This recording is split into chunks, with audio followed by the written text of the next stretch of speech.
लगभग 150 प्रजातियों के 1350 के आसपास जानवर देश की राजधानी दिल्ली में स्थित नेशनल जूलॉजिकल पार्क यानी कि दिल्ली का चिड़ियाघर, क्या यह भी अब एक प्राइवेट चिड़ियाघर में तब्दील हो जाएगा? क्या अंबानी साहब के बेटे को इसकी भी कमान सौंप दी जाएगी? और सवाल यह भी कि क्या देश में एक प्रथा चल निकली है, रेल, भेल, तेल के बाद अब जंगल जमीन से आगे बढ़ते हुए जानवरों की बारी है।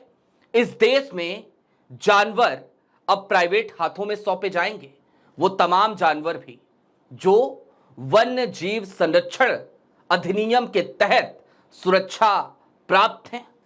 यह सवाल इसलिए क्योंकि एक चिट्ठी लिखी गई और यह चिट्ठी अंबानी साहब के एक कर्मचारी ने लिखी और यह चिट्ठी लिखी गई दिल्ली के नेशनल जूलॉजिकल पार्क के director IFS officer Sanjeet Kumar को।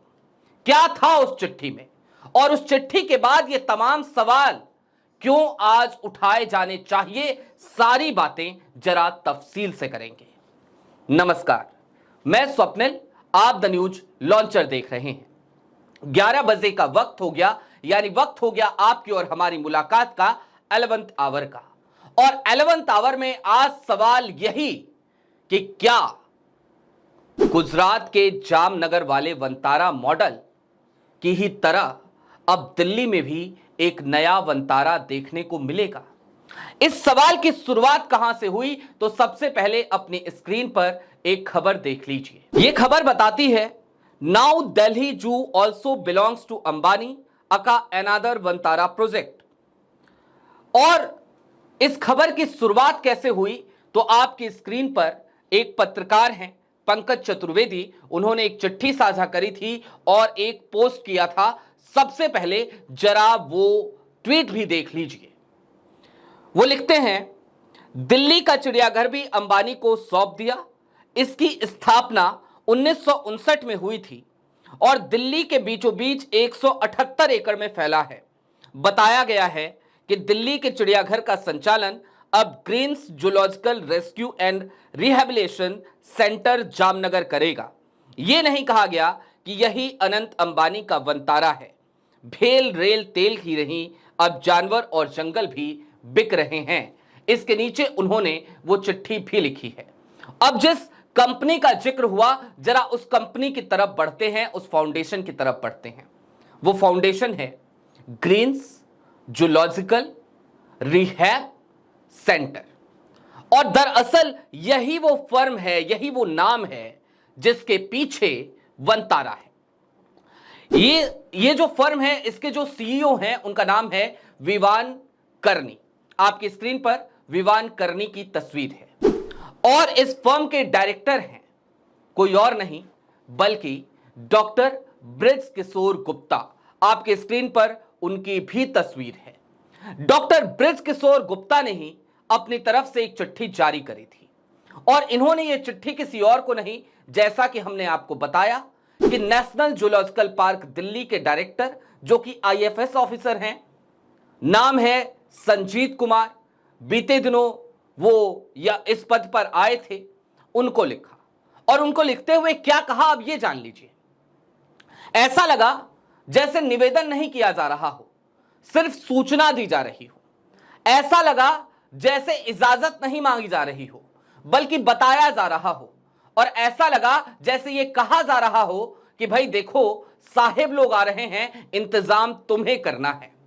एक चिट्ठी लिखी गई और उस चिट्ठी में बकायदा यह कहा गया संजीत कुमार से कि हम आपको सूचित करना चाहते हैं, ग्रीन जूलॉजिकल रिहैब सेंटर की तरफ से 7 सदस्यीय एक टीम पहुंचेगी आपके यहां। 28 मई की तारीख को यह चिट्ठी लिखी गई थी और इस चिट्ठी में लिखा गया कि 7 सदस्यीय team national zoological park Delhi में पहुंचेगी और वहां पर जाकर के सर्वे करेगी और वो 2 दिन लगातार आपके यहां आएगी। 31 मई को आएगी और फिर 1 जून को आएगी। और इन 2 दिनों में वो पूरे के पूरे चिड़ियाघर का मुआयना करेगी, सर्वे करेगी। इसके बाद से लोगों ने यह सवाल उठाया कि आखिरकार ये कौन है, ये एंटिटी है कौन सी, ये ग्रीन्स जूलॉजिकल रिहैब सेंटर है क्या, जरा इसके बारे में पता करते हैं। और जब इसकी कुंडली खंगालनी शुरू की गई तो वही सारी हकीकतें सामने आई जो मैंने थोड़ी देर पहले आपको बताई थी। विवान करनी आज से नहीं, बहुत पहले से रिलायंस से जुड़े हुए हैं, वो सीईओ हैं इस कंपनी के। विवान करनी दरअसल सिर्फ इस कंपनी के सीईओ नहीं हैं, बल्कि वंतारा के भी सीईओ हैं। डॉक्टर बृजकिशोर गुप्ता डायरेक्टर हैं वंतारा के और साथ ही साथ इस फर्म के। और यह फर्म किसी और की नहीं बल्कि रिलायंस फाउंडेशन की फर्म है, रिलायंस फाउंडेशन के अंतर्गत काम करती है।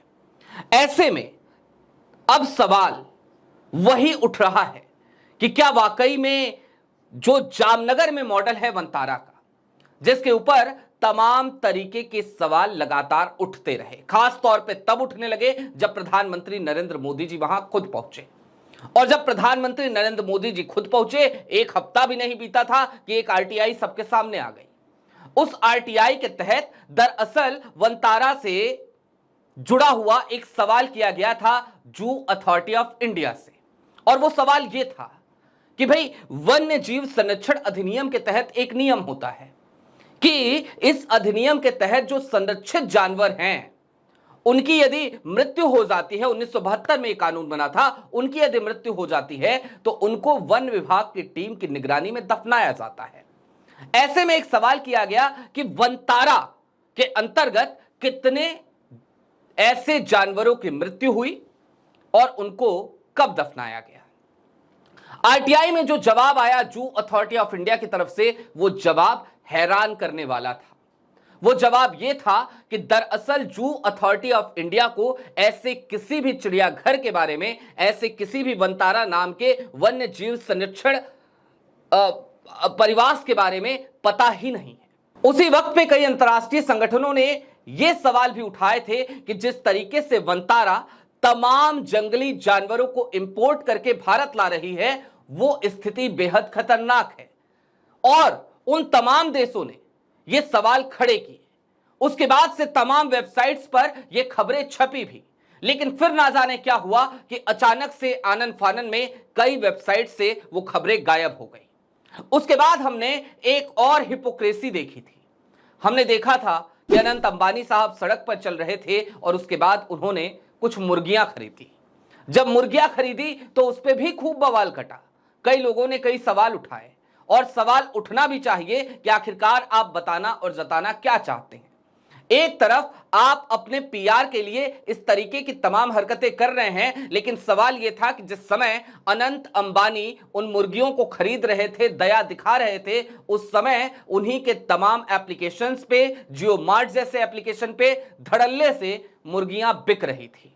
और सवाल यह भी कुछ लोगों ने मजाकिया लहजे में पूछा था कि क्या वंतारा में रहने वाले जंगली जानवर, खास तौर पे मांसाहारी जानवर यानी कि शेर, चीता, तेंदुआ, बाघ, वो क्या शाकाहारी हैं? वो क्या फल फ्रूट पे जिंदा रहते हैं या फिर वो वही हाथी वाली खिचड़ी खाते हैं? लेकिन अब चलते चलते इन तमाम चीजों को समेटते हुए एक विमर्श पर पहुंचने की जरूरत है और एक विश्लेषण ये करने की जरूरत है कि दोस्तों, इंसान तो इंसान है। हम सब अपनी पीड़ा को बता सकते हैं, हम सब अपनी पीड़ा को बोलकर एक दूसरे को समझा सकते हैं, लेकिन ये जानवर है, ये बेजुबान है, ये अपनी बातें ना तो बता सकते हैं ना हमें समझा सकते हैं। और इनकी बातें या इनका दर्द या इनकी पीड़ा उन्हीं की समझ में आ भी सकता है जो बेजुबानों से प्रेम करते हो। बेजुबानों से इंसानों का रिश्ता कोई आज कल का नहीं है और हमने हमेशा ही इन बेजुबानों का अपने स्वेच्छानुसार, अपनी इच्छा अनुसार, अपनी मनमर्जी के मुताबिक इस्तेमाल किया है, आज भी करते हैं। किसी जमाने में घोड़े, हाथी, ऊंट का बहुतायत में प्रयोग करते थे, आज भी करते हैं। गाय भैंस का तो हम इस्तेमाल हमेशा ही करते हैं और घरों में हम जो आज की तारीख में पालतू जानवर पालते हैं, उनसे प्रेम करते हैं, वो तो है ही। यहां तक कि आज की तारीख में हमारे आसपास में जब हम रातों को सो जाते हैं तब भी कुछ जानवर ही होते हैं जो रात में अनजान लोगों को देखकर भौंकते हैं और हम दिन में निकलते हैं तो उन पर लाठियां बरसाते हैं। लिहाजा यह मुद्दा बेहद सेंसिटिव है और सेंसिटिव इसलिए भी है क्योंकि इस गंभीरता को जरा समझिए कि वो बेजुबान हैं, उन्हें नहीं पता कि सरकार उन्हें किसी और के हाथों में सौंप रही है, एक फर्म के हाथों में सौंप रही है।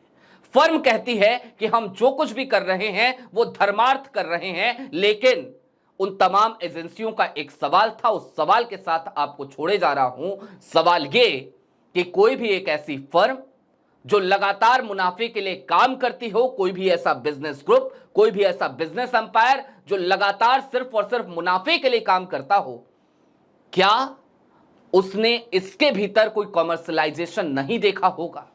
और यदि कॉमर्शलाइजेशन देखा होगा तो वो कॉमर्शलाइजेशन का तरीका और तरीकेकार क्या है?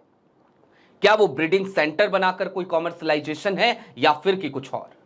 इन सवालों के जवाब अभी हमारे पास नहीं है, लेकिन इन सवालों पर लगातार बात करनी बेहद आवश्यक है, क्योंकि वंतारा जामनगर के बाद अब बारी वंतारा दिल्ली की भी आ ही गई है। अभी के लिए दीजिए इजाजत। ऐसे ही तमाम अपडेट्स, तमाम डेवलपमेंट्स के लिए जुड़े रहिए द न्यूज लॉन्चर के साथ। कल फिर मुलाकात होगी इसी वक्त इसी समय। कार्यक्रम यही होगा 11 आवर। शुक्रिया।